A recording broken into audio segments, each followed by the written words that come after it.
Please note that in this recording, some of the questions may be inaudible, but the Master's answers are audible and clear. Any new question? Those distracted from him.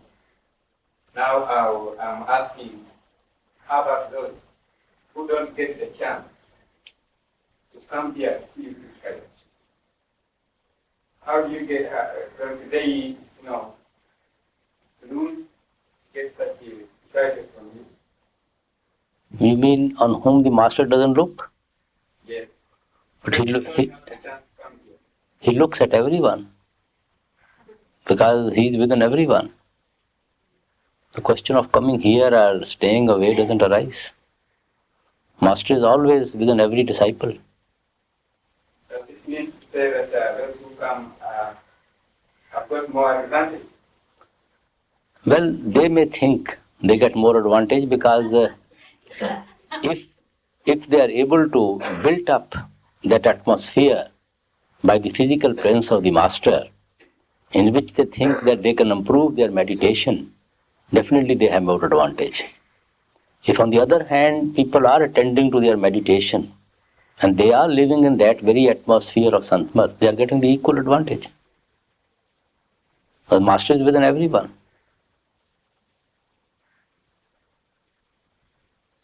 Some students in the class, as you know, need a personal attention of the professor. Others don't need even the personal attention. They are so bright and they may even come first than those students who have been getting the personal attention. Because teaching is for everyone. The same. Yes. Master, I know my question is very important. I feel like I want to ask as many questions the Master is on his hand because the love that has been looked me is love not taught. And I wonder if that. Try to find a question which has never been asked before. That will help you to rise above your love. Daily business. Is it ego, money, acknowledged personally by the Master, or is it just? There's no question of ego in it. Every lover wants to be recognized, wants to get a recognition, wants to get a response. That is the wish of every lover. In whatever way he can get, one can get. No question of ego. Yes. Now, is it true that the Master may not permanently leave the physical body, only is giving all his disciples back to the Lord? You see, once Master initiates any disciple, he sits in that disciple and he will not leave that disciple till the disciple reaches back to the level of the Father. That doesn't mean that Master will stay in the physical body. Master will stay with that particular soul, with the soul, till the soul reaches back to the Lord.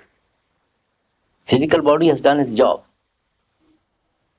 And now that spiritual body, which makes its abode in the heart of the disciple, stays with the disciple till the disciple grows to become one with the Father. What we feel lost. Pardon? What we feel lost Or if we feel lost? after our Master permanently leaves the physical body. You see, but we can find him within. If we feel the loss, then naturally, and we cannot live without him, then where will we look for him? Then, naturally our tendency will be then inward, upward, to be at the level of the Master, because we cannot find him outside, at outside level. So we like to now meet him at the inside level. And we know the way, we know the path, we know the technique to reach him. So we put more efforts to be at his level. So that physical body, physical love has done its job to create that feeling in you, to reach to him within. That is why Christ said, it is expedient for you that I leave you now. That it is in your interest, because I have done my work. I have created my love, and the seed will sprout within you now. And since you will not be able to find me outside, you will naturally look for me within. And I am always there. That's what he is trying to explain to his disciples. It is not the physical body, is not the master. It is the word which is in the physical body, that is our master. And that word makes its own abode within us at the time of initiation. But being at a physical level, we get attached to the physical body. But when we come to that spiritual level, we get attached to that spiritual body.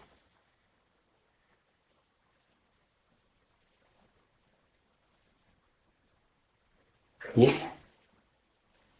I've been thinking about this question, that it seems that the more a disciple falls in love with the master, equally he begins to feel more pain. Pain of what? The pain of the separation. Until it seems that until we're with the radiant form of the master, as more and more love develops, there's also more and more pain. Well, sister, lover never bothers about the pain. He finds pleasure in that pain of separation, pain of love. He finds pleasure in that. If he is given an opportunity to get rid of that love, he will never leave that. And Christ has explained this longing by a very beautiful simile. He says, a woman in labor pains, how much she howls and cries. And she is the happiest when she delivers the child. Even before she gets conceived, she knows what she is going to go through. But does that frighten her from delivering a child? Because she knows that she will be the happiest person to get a child. And she looks forward to that pain. Because the base, at the base of that pain is love. Intense love. And she's happy in that. So similarly, lover is never frightened of this pain. Lover always, at no cost of pain, he will leave his love. Yes? Master, in the beginning stages, when we're occupying the hearing by listening to the sound, yet we haven't seen the light, is it then proper to occupy the faculty of seeing by the beyond? Can you repeat your question again? Okay. In the beginning stages, when we're... Professor, आ जाइए, इधर ही आ जाइए. Yes. In the beginning stages, when we're attending, listening to the sound, yet we're not seeing the light, is it proper to attend to the faculty of seeing by doing beyond while we're attending to listening to the sound? You see, in the beginning, when we just hear the sound and don't see any light, we can keep our attention here in the darkness and be attentive to that sound till the darkness turns into light. We can just be in the darkness and give our whole attention to the sound. And even with that, attending to the sound with our best concentration, the darkness is eliminated. The light comes.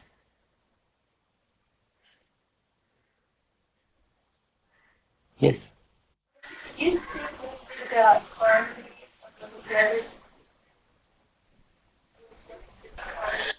Well, sister, is there any second opinion about it? About, if there's a choice Well, if there's a choice between disharmony and harmony, I'll definitely prefer harmony.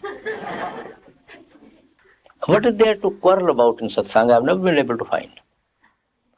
We have no office of profit, no payment for any profit. The bigger the office, the more humble he should be, because he has more responsibilities to do seva of the sangha. He has more opportunity to please the audience, the sangha. So it is a more ideal for him in that office, rather than to feeling any proud about it. So when that attitude is there, where is the question of disharmony? We don't have any properties. We don't have any laws and bylaws and orthodox, organizations, expulsions and promotions. So where is the question of disharmony? Whosoever gets an opportunity of service, he should do his service lovingly. And service means to please the other person. If the other person is not pleased with our service, then our service is no use, no good. Service is not to inflate your ego, or to show off your ego, or to show off your authority. That is not a service. Service should bring humility in us. Service should bring love for the audience in us. That is service. So whenever that attitude is there, where is the question of disharmony? Question is that we are so self-centered. We cannot hear anybody's advice or anybody's suggestion or even constructive criticism. We just cannot hear. That is our own weakness.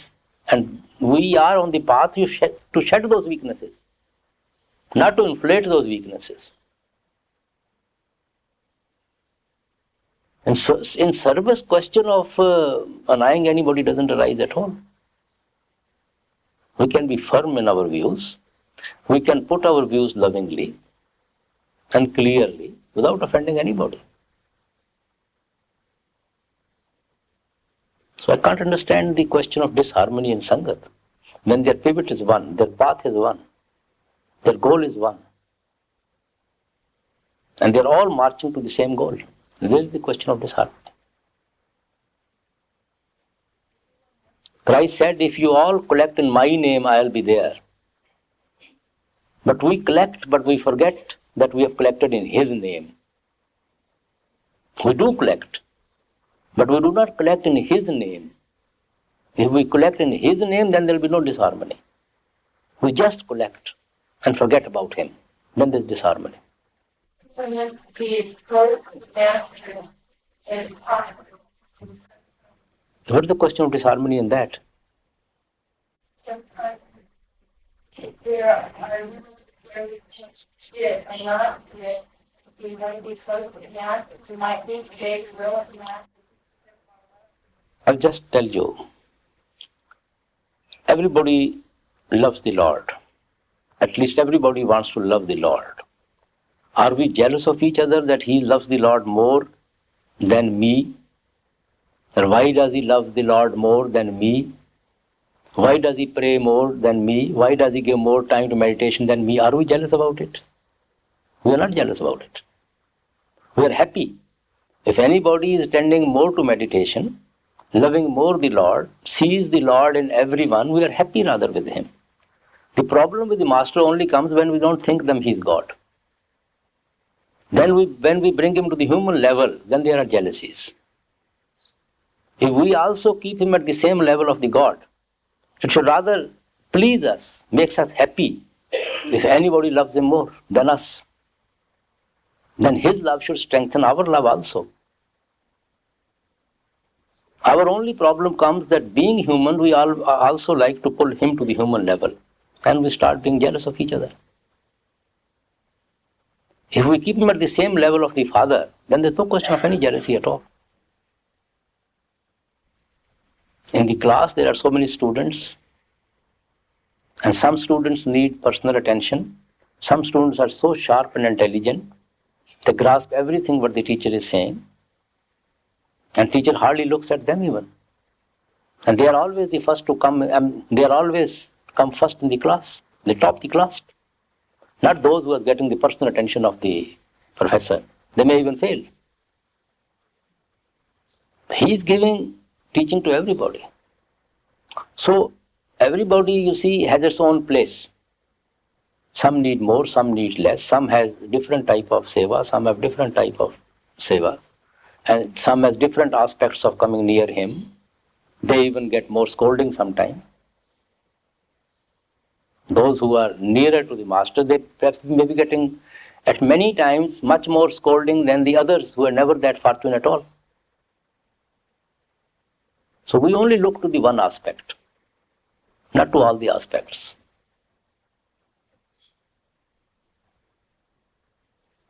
Yes? Master, when I first knew I was coming here, I thought I wouldn't want to do a Spanish from here to tourist in India. Now that I'm here, two things are happening.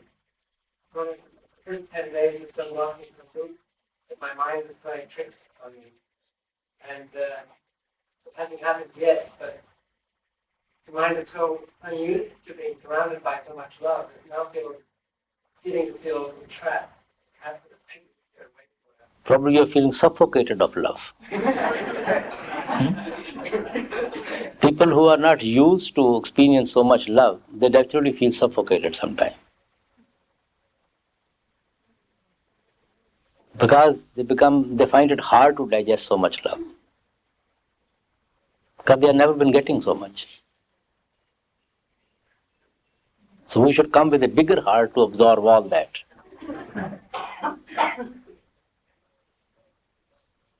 Yes? The moment that the person goes inside, if that's the, Pardon? the moment that a certain person goes inside, to that moment that he has a moment in their destiny. We leave it to the Lord. So many things which are beyond our even thinking, imaginations. Yes? Again, the philosophy of the Master, it's very emphatic that the only remedy for controlling the mind is to listen to the sound first. No second way exists. So how can we control the mind if we don't have the sound first? Because you can't take sermon unless the mind. Then try to reach to that level to be with the sound current. That's what it says. That has a lot to do with grace, and for making that. Well, grace of the Lord is that we are on the path. Now we have to make our best efforts to be steadfast on that and try to achieve. Definitely, unless mind gets something better than the sensual pleasures, it's very hard for the mind to leave the sensual pleasures. And that something better the Lord has kept within every one of us. And that is right at the eye center. That is the sound. So we have to put our best endeavor to be there in order to be in touch with that sound, so that we may taste that nectar, that living water within. And then our mind doesn't run to the senses. That is what it is written all clearly. He says that you cannot control your mind by austerities, by reading books, by running away from situations, by strong willpower. You can only subdue it with the help of sound.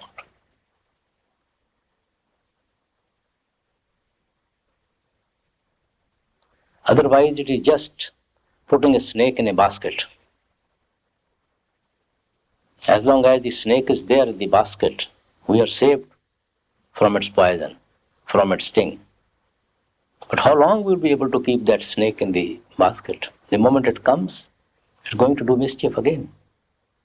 If we take out its sting, its poison, it becomes harmless. So that is what the mistake says, that don't try to, by running away from the situations, don't think that you have been able to control your mind.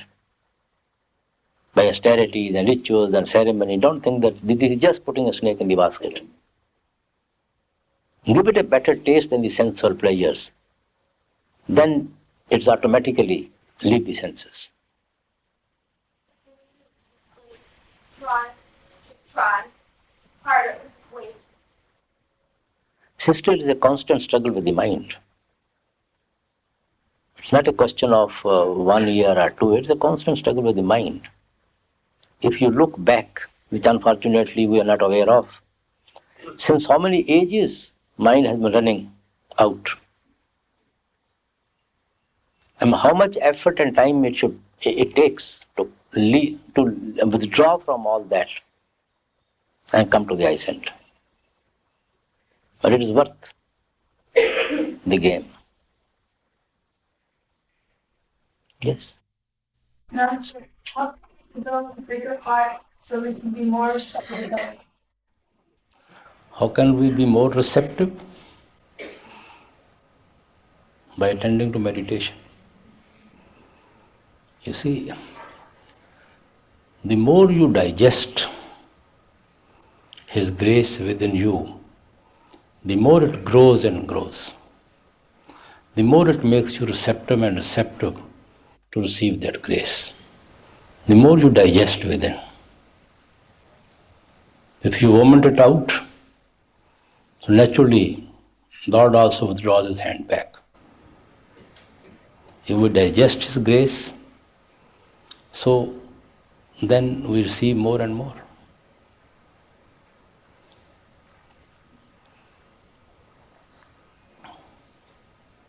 Yes?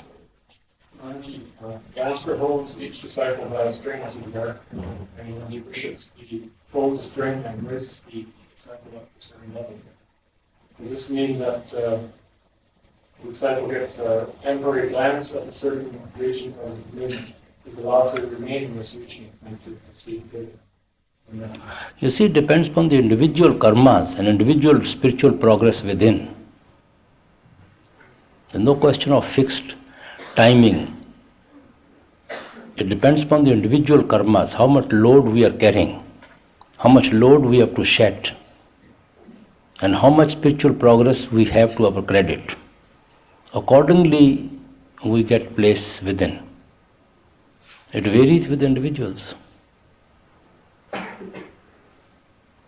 Yes? Master, you normally say that we have to look at the face of the Master, the face. First, I yesterday said that automatically would be drawn to the eye. You see, whenever you look at anybody's face, what do you look? Natural. So whether you call it a face or eyes, you come to the same thing. Whenever we are impressed by anyone, it is always by his looks.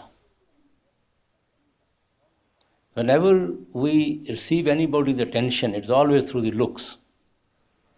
Whenever we give any recognition to anybody, it is always through the looks. So they have a major part to play.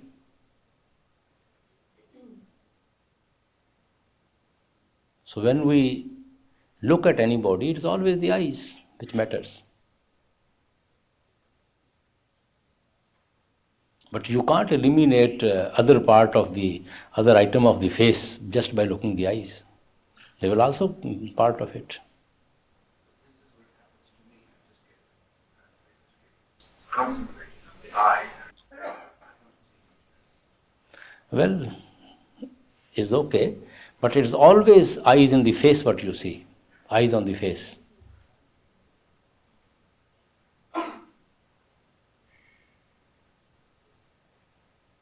Yes? Yes, please. When we look at a master, Yes?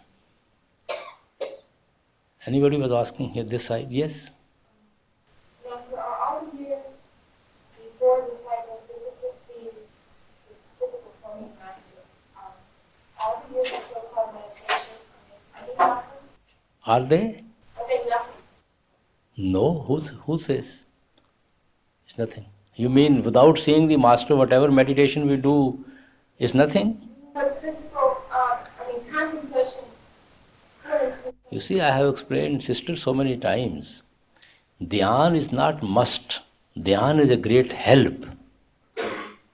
Even if you do not contemplate on the form of the master, you just keep your attention in the darkness here and do Simran, you will get the same result.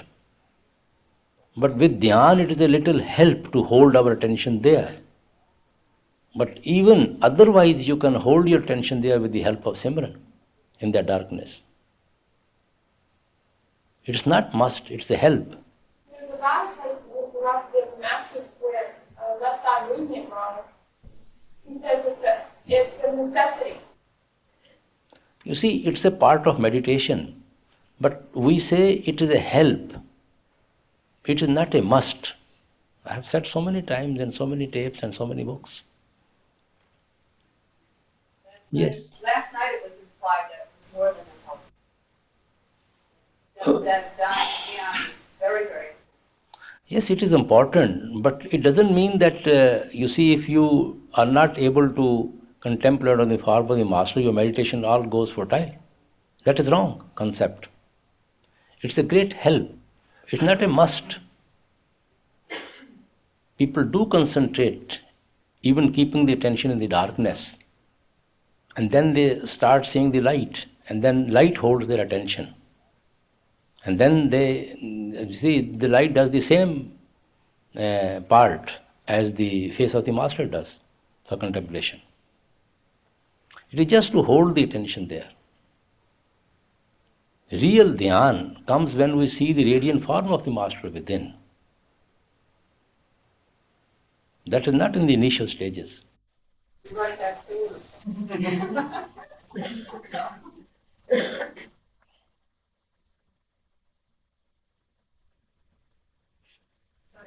Yes, please.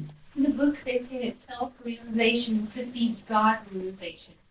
And I don't trust what my mind perceives as self-realization. Could you speak on self-realization? Sister, Christ said in the Bible to that lady, "Go, ye have become whole, sin no more, lest a worse thing can come unto thee." So when we are put on the path, we start attending to our meditation, we are on the process of becoming whole. Becoming whole means getting our soul released from the clutches of the mind, going beyond the realm of mind and Maya, to remove all the covering from the soul. Let the soul shine to its best, to its entity. That is becoming whole.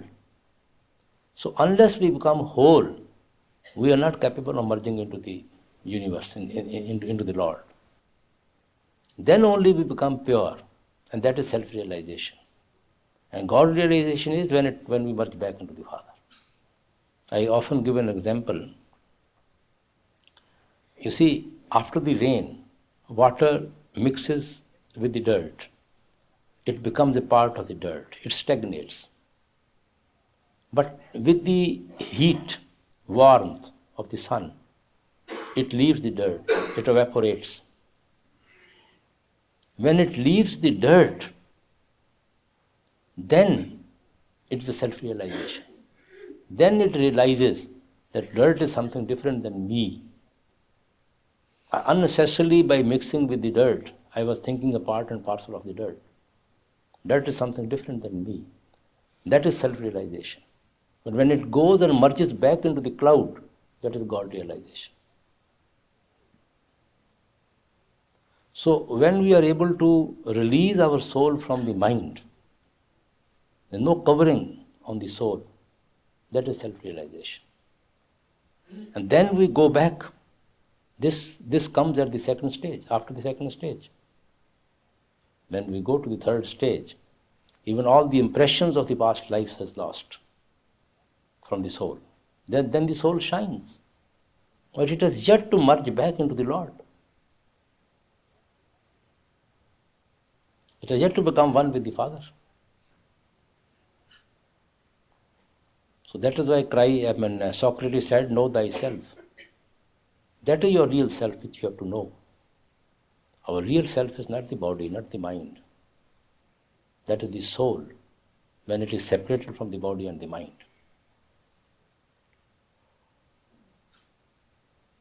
So that is self-realization before God-realization. Yes? Master, once we've fallen in love with the Master, how do we have any hope of being in love with anybody else, like husband or wife? You still want to love somebody else after that? I'm saying, once we are in love... You see, if a lover thinks that I have fallen in love with a wife, then he thinks, how can I hope to fall in love with another girl? But does he need to fall in with another girl then? When he is already in love with his wife? Then? Where is the necessity to fall in love with another one? Perhaps some people are supposed to still be in love with their spouse And yet they're fallen in love with you. Well, it's a good situation.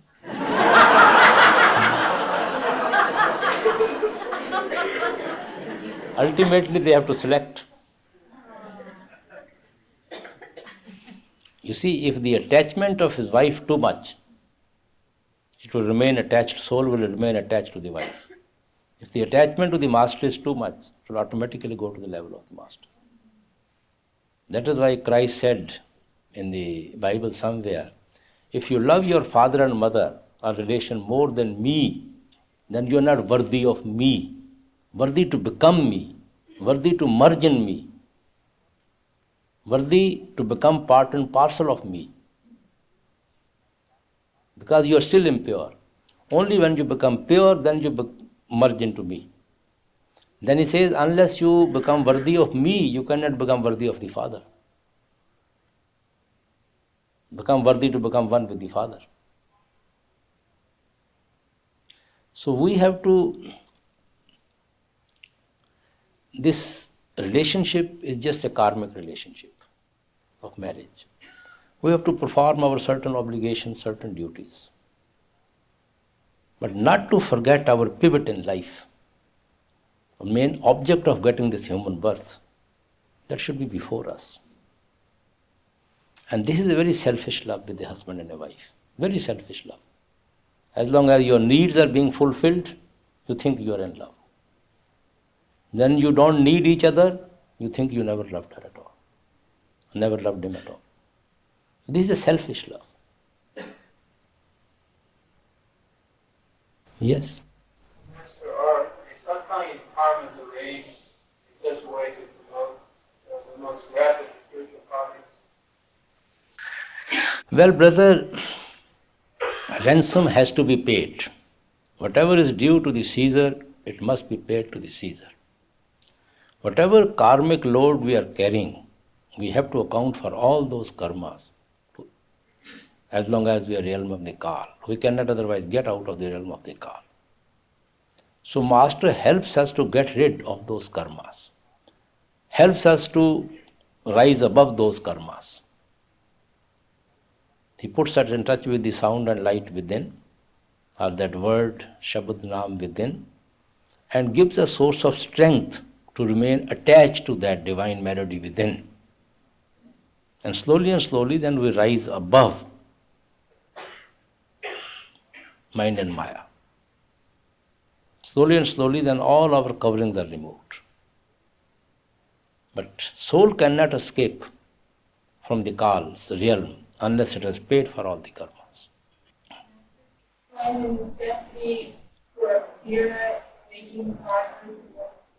Necessity of Dera?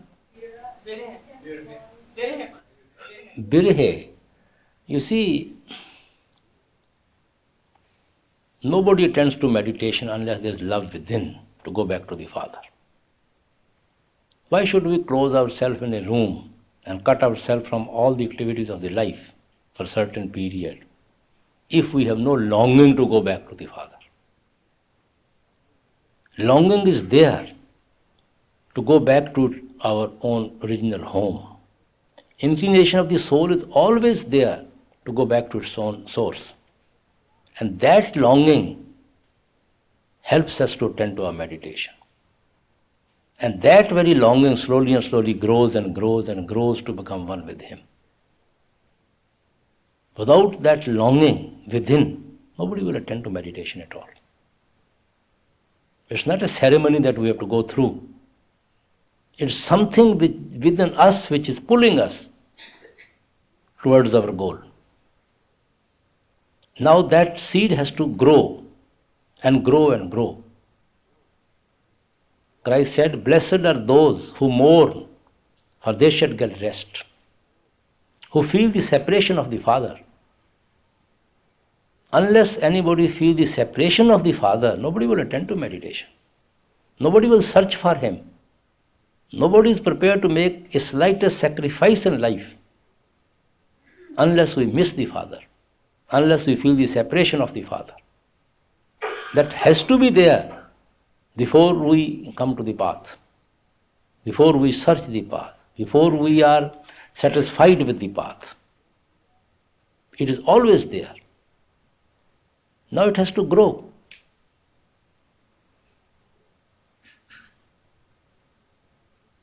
And ultimately, there's nothing but love. Love means losing your own identity, to become another being, to merge into another being, to finish your own identity.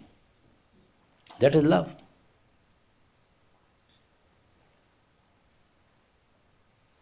But it starts just from a seed. Then it becomes just like a banyan tree. Yes. Are we able to live in this world without being selfish? Nobody can live in this world without being selfish. Everybody is selfish. So we should also be selfish in order to find our goal in life. Why are we not selfish there? There we have so many considerations, family, ties, relations, friends, country, so many things. We say otherwise we will be marked as selfish. We should also then have that instinct of being selfish in order to find our goal. That aspect we ignore.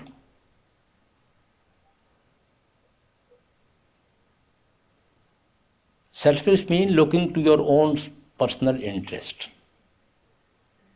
When this human birth is given to us, to go back to the Father, and it is a rare opportunity which we don't get so easily. So we should have that selfish interest also within us to realize that object, that goal during the span of life.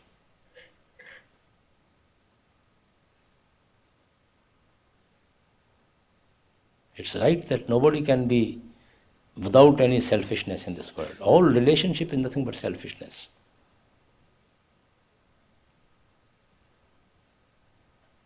Yes.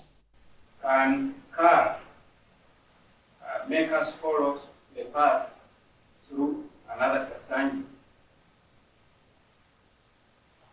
Can car make us follow the path through a sasangi? Can call. Why should call is interested that you should follow a path?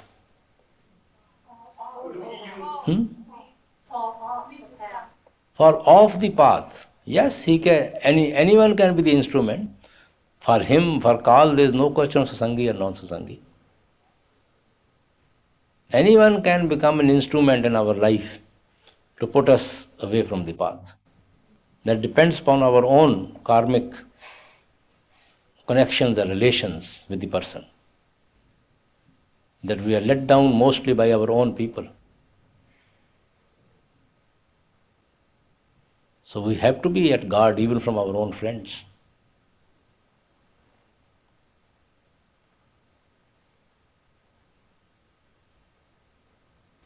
Yes. If we seem to be passing through this lifetime without getting married, should we look on this as a state of grace that we don't have to work through a close relationship? Well, if we are honest without marriage, with ourselves, then you can look at a grace. If you are just deceiving ourselves and deceiving others, then there is not a grace. Marriage is not must. If one can live without it, if one is honest with oneself and honest with the Lord, then you may not get married. Generally, mind deceives. We are not honest with ourselves at all.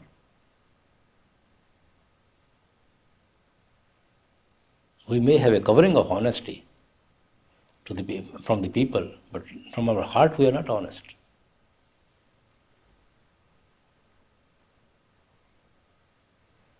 We may be building a suppression, and mind may be running out.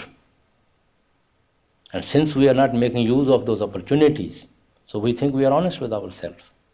Either we control the mind, it should not run out at all.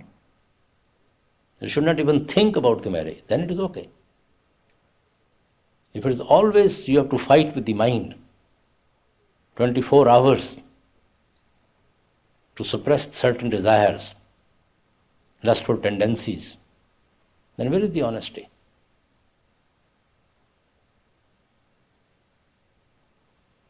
Christ says, what to say of adultery? If you look another person with a lustful desire, you have committed the adultery. What does that mean? You have a desire to commit adultery, but you don't get the opportunity to commit the adultery. So you are making a groove on your mind, and desire becomes so strong within you at a certain stage that that desire may pull you back to this level of creation again.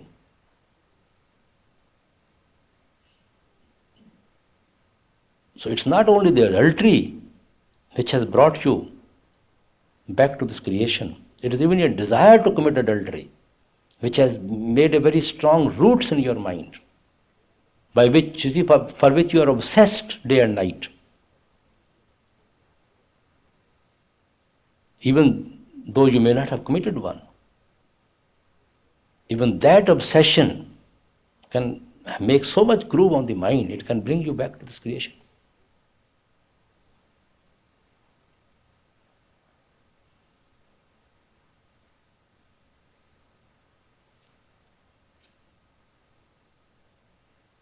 Yes. If a fellow satsangi starts posing as a master, what would be the right attitude towards such a satsangi? Well, you can avoid him.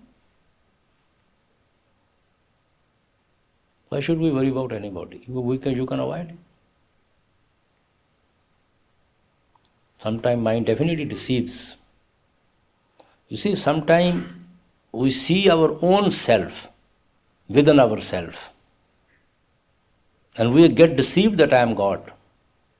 I see my own self. And actually there is nothing but the projection by the mind. And we start thinking that we have become very much evolved. And then this way even mind deceives. Or sometimes ego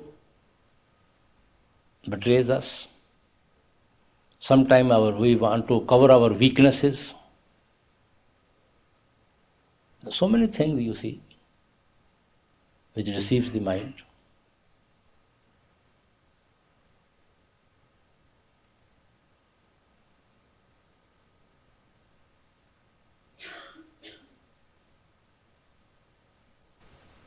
Yes. If neither sound or light can be heard or seen unless the mind is Unless the mind is pure. Does anyone have a mind that's pure at this level? You see, it is not a question of pure or impure, it is a question of concentration. Naturally, pure mind has a better chance of concentration than impure mind. But whenever the mind concentrates, it definitely sees the light and hears the sound. Even though the mind is not totally pure. It may not be absolutely pure, then wholly pure. I mean, mind is you see, it takes a long time for the mind to become absolute pure. If tendency of the mind is towards its own origin, own source, then it definitely sometimes concentrates. Mind is full with emotions. For example, we may be a victim of weaknesses, but we are so emotional sometimes. A mind is full with emotions, and with the help of emotions sometimes it concentrates. And at once you will see the light and hear the sound.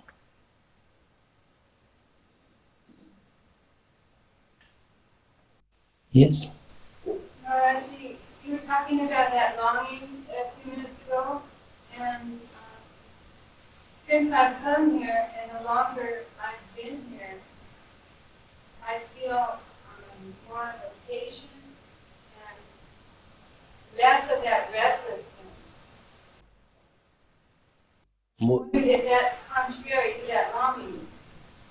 Well, you can analyze yourself. Longing for what?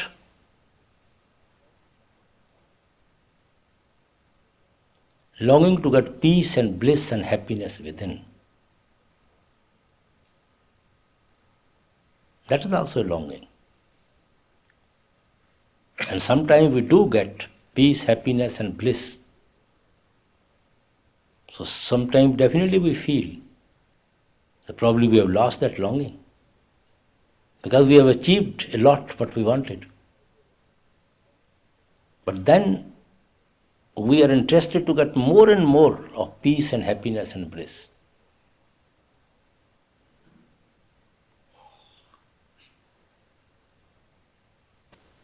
Yes? Master, could you talk a little bit more about what you were answering for a question or two ago about the mind being able to concentrate when it isn't pure? So often I think I feel that I'm told that I need to meditate well to develop love for my master, and yet until I develop love for my master, I can't meditate properly, and it seems like a dog chasing its tail. There seems no solution in the circle. Well, brother, as I just said, we never even sit in meditation unless there is love. There is some sort of love within which pulls us from within for meditation. And now that love has to grow. The more it grows, the more it concentrates. What I was trying to say that sometimes people may be victim of weaknesses, but by nature they are very emotional. They may be victim of certain weaknesses, but by nature they are very emotional. Even with the help of that emotions, which is a great boom due to their nature, sometimes they do concentrate and see the light and hear the sound. That doesn't mean that their mind has left those weaknesses. It's there. But they have their mind, they've been so brought up, or their karmic background is such that they're very emotional. And emotion helps them. But those people who only try to concentrate with the help of emotions, sometimes they faint. Because Simran and Dhyan is a very slow process. Slowly and slowly we are trying to withdraw upward. So we are preparing what is going to come. But emotions doesn't prepare us what we are going to face. It's so sudden. And we are not used to see that light. And we just faint. I'll give you an example. You have one candle. Look at the candle. You can gaze at that candle. So you get to use, so you get used to look at that candle. Then you get used to look at 2 candles, then 3 candles. Slowly and slowly you are getting used to seeing more and more of those candles, that light. If suddenly 1000 electric bulb light is thrown on your face, your eyes will be dashed. You can't stand it. And you can faint. Because you are not prepared. Simran and Dhyan is a sure method of preparing us what we are going to face. Emotion doesn't prepare us what we are going to face. Sometime in satsang you will see many ladies at once in the satsang, they become so emotional, they just lie down. They just can't stand that light and they faint. With a little flash they will faint.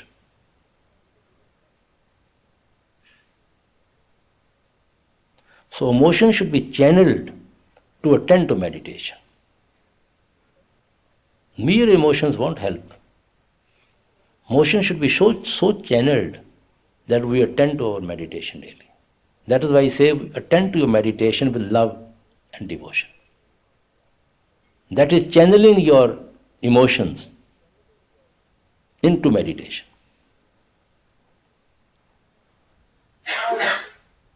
Pray going to from you, but my mind doesn't only mean the Lord within. Really only within, and one also see within. When you see within, then wherever you see, you'll find those things there. Within means your level of consciousness comes to that level within that you can see those things. Within doesn't mean that you see right something in your head. Nothing there. Your level of consciousness comes within you to that point that you can see those things. Very difficult to really grasp what consciousness is. Consciousness is just a combination of mind and soul coming to a certain level.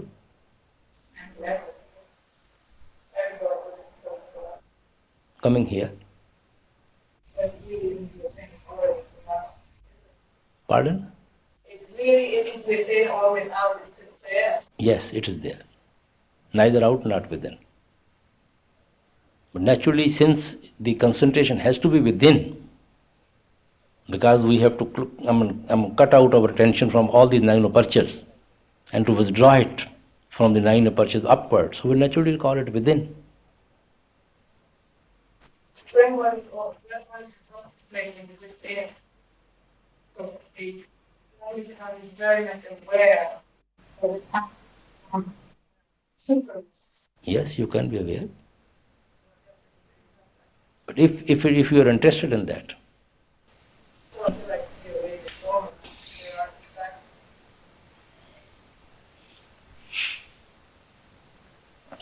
yes. Sometimes, even though I may be living in the vows, I feel that a certain action might be more pleasing to the Master than another. And I was wondering, should we pay attention to these feelings, or should we just act on what we desire as long as it is within the vows? Well, brother, basic things we should always keep in mind. That our foundation should be strong and we have to build meditation over it.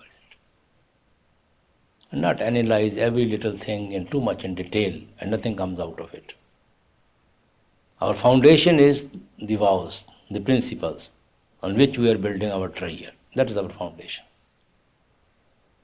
We have to have a strong foundation, then we have to build our treasure also over it.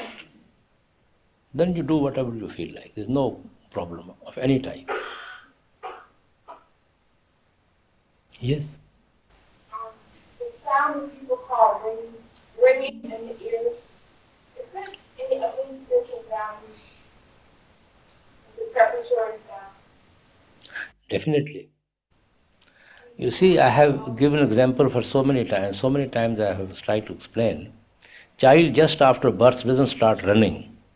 It has to start from so many phases before he can stand and learn to walk and run. So all those phases are step forward for him to learn to run. He can't eliminate all that. So first, definitely we hear the sound, its echo. You can't eliminate that. And that is the step forward.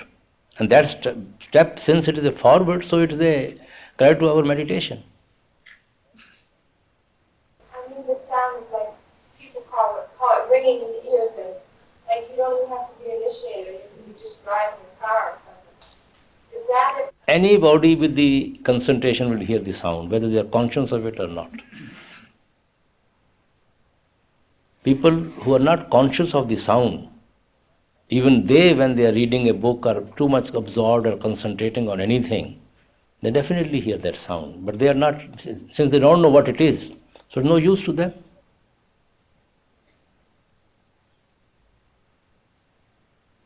Say that we have to have a selfish attitude towards our meditation. And what should be our attitude to the other members of our family? How should we treat them? Attitude of duty and to fulfill your obligations. We have a duty to everyone, obligations to everyone, wherever the karmically we are connected with, whomsoever karmically we are connected with, we have certain duties towards them, certain obligations towards them, and we should discharge them. We should do our duty and discharge our obligations. That is our attitude. Our attitude is not to run away from our obligations or run away from those duties. That is no obligation. If we are a husband, we have to play the part of a husband. That's a duty. And I have taken obligation on myself to play the husband. I have to. If I have become a father, it's my duty to be the father and perform the obligation what a father should do. I've taken that obligation on myself. How can I run away from it now? I should have thought before becoming a father. So we cannot run away from our duties and obligations.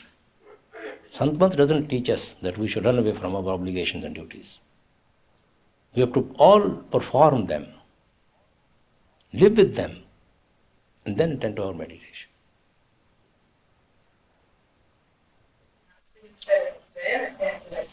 I thought meditation first. Of course, meditation is first. Then who's going to do those duties? Meditation will force you to do your duties. What duties? Duties, whatever you have, are placed with. If you have been placed as a wife, you have to play the duty of a wife. What is the duty of a wife? Well, you can know from the husband what is the duty of the wife. Why did you enter the marriage if you didn't know the duty of a wife? I did to you. Whatever it is, I'm not discussing any personal things. There are certain duties we take on our shoulders. Certain our weaknesses forces us to take those duties on our shoulders. Certain instincts which we like to satisfy by playing a certain role in life. But for that, nobody will go into the marriage. And we have to perform, you see, if our weaknesses has forced us to play the role of a certain role, then we have to perform those duties. Now we can't run away from them.